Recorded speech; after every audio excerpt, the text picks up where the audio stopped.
Pinag-aaway ngayon si Kevin Durant at si Devin Booker dahil sa sinabi ni Booker sa interview sa Media Day na kaya sila nag-failed, hindi sila connected last year na ginatungan ng mga fans na tinawag ni KD na rage bait yung mga pinopost tungkol sa kanya. Siya ang ginagawa ngayong scapegoat na dati si Bradley Beal kasi nga hindi magawa ng paraan na ma-trade at hindi rin nag-workout ang trio nila sa Phoenix Suns.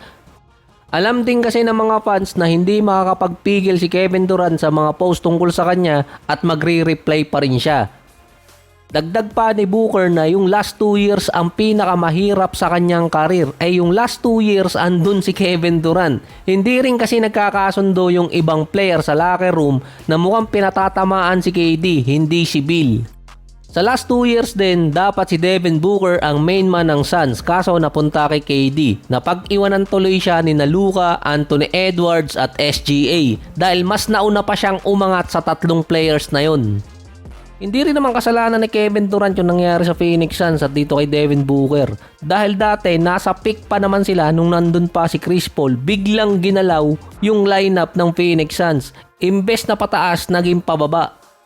Base pa kay Booker, kulang pa yung talent ng Suns para makapag-champion. Hindi rin naman kasi talent yung problema ng Suns ngayon, yung team owner nila. Ginawang NBA 2K, kung sinong available na star player iti-trade. Ang galing na dati ng GM nilang gumawa ng transaction. Agad din naman nilaglag ni Matt Ishbia si Kevin Durant na no question na magaling na player si KD pero hindi siya fit sa future ng Suns. Matapos pakinabangan, ilalaglag din. Sinabi din ni Matt Ishbia na mas better na nakuha nila si Jalen Green dahil mas bata at mas nakakalaro na mas maraming game kontra kina Bill at KD. Si Dillon Brooks naman, dapat dati pa siya iti-trade ng Memphis papunta sa Suns kaso nagkamali ng player na ipinadala. Aminado pa rin ito si Dillon Brooks na siya ang villain ng NBA pero siya naman yung much needed defense ng Suns. Hindi tulad ng mga nakaraan, limitado ang depensa ng Suns at limitado rin kasi sila sa pagkuha ng player. May sama pa rin ang loob si Dillon Brooks sa Memphis dahil nga hindi ni-renew ang kontrata niya at binigay naman ng Houston. Base pa kay Booker, yung isa sa mga hated niyang player, agad siyang tinawagan nung na-trade si Dillon Brooks dito sa Phoenix Suns. Nabawi din naman kahit papaano ng Suns yung tinrade nila para kay KD dahil nawala sa kanila dati si Cam Johnson at si Mikal Bridges kasama pa nun ang ilang draft picks. Napalitan naman ni Dillon Brooks at ni Jalen Green dahil sa trade sa Rockets.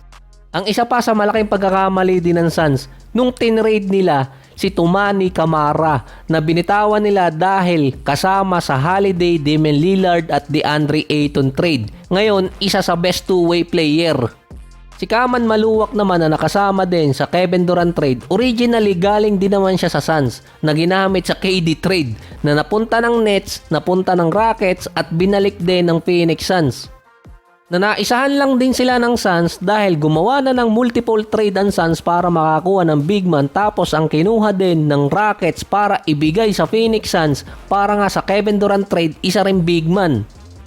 Yung sinabi naman ni Matt Ishbia na hindi fit sa future ng Suns si Kevin Durant dahil wala naman silang future, pinamigay na nila sa draft dahil kay KD until 2029 pa yon. Sinabi rin ni Booker na maitutuloy na niya yung unfinished business. Ito kasi yung natalo sila sa finals dati noong 2021, 4 years ago. Mula kasi noon, hindi na ulit nakalapit ang Suns sa finals. Base din sa lineup ng Suns ngayon, in papers, mas competitive pa ang lineup nila kumpara sa ibang teams. Loaded nga lang sila ng mga guards. Wala din silang point guard dahil ang gagawin point guard di umano si Booker na obvious naman na mas gumaganda ang laro niya kung may kasama talaga siyang legit point guard. Hindi naman kasi problema kay Booker yung pagiging point guard kahit pa siya yung scorer. Pero papasok ng next season, magkakaroon agad ng combine na 5 turnover per game si Booker at si Jalen Green. Kumbaga, turnover issue ni Booker tapos yung pagiging inconsistent ni Jalen Green. Dalawang problema agad sa Suns for next season. Hindi rin na-retain ng Suns si Tyus Jones dahil bago mag-take effect ang trade ni Kevin Durant, tumaas yung value niya at nakapirma ng 1 year $7 million contract sa Magic.